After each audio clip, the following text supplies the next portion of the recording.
ভাই আমার শ্বশুর বাড়ি গেলে হয়তো কিছু দিল নইলে মনে হয়। ভাই এখন আমরা ড্রোন এবার পারমিশন নিছি, এখন আমরা ড্রোন উড়াবো। আমরা যে জায়গায় খাইতে আসছি ওইটার এরিয়া প্লাস এটার আউটসাইডে ওই সাইডে আরও খেজুর গাছ আছে।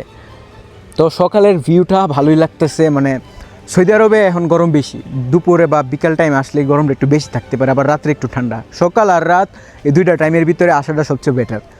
তো ওইখানে আমাদের খাবার রেডি হইতেছে, আমি এখানে জাস্ট এমনি আসলাম ভিডিও করে দেখানোর জন্য কি কি আছে এই জায়গায়, নিজে দেখার জন্য। ঘুরতে দেখেন তাদের একটা মাজরায় চলে আসলাম।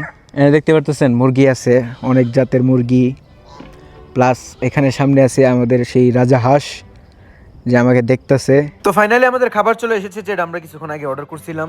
আমরা এই রিসোর্টের অনেক বড় একটা প্যাকেজ অর্ডার করছিলাম, তাই দুইজন মানুষ এসে আমাদেরকে সবকিছু দিয়ে চলে যেতেছে এখন।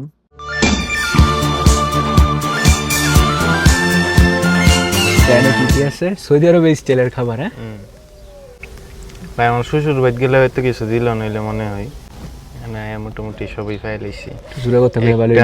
2টা 3টা 4টা 5টা 6টা 7টা 8টা।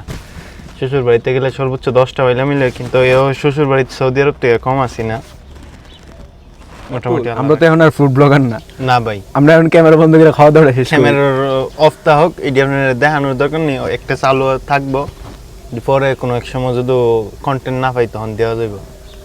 গরমে সব কিছু ভাইরাল করতে হয় না। খাবার দাবার খাইলাম, খাবারের টেস্টটা ছিল অসাধারণ। মানে বাংলাদেশের কিছু একটা ফিল আসছে, প্লাস সৌদি আরবে মিক্স। তো এখন হচ্ছে চা খাওয়ার পালা, কারণ সারা রাত ঘুমাই নাই। এই যে আমাদের চা চলে এসেছে। তো আমাদের কাছে দুইটা অপশন ছিল, কারাক আর সাই আদি। তো এখন আমরা কারাকে নিলাম, সারা রাত ঘুমানো হয় নাই, এখন কারাকটা খাই। নর্মালি দিছে এখানে রাখার লাগে গরমেতে।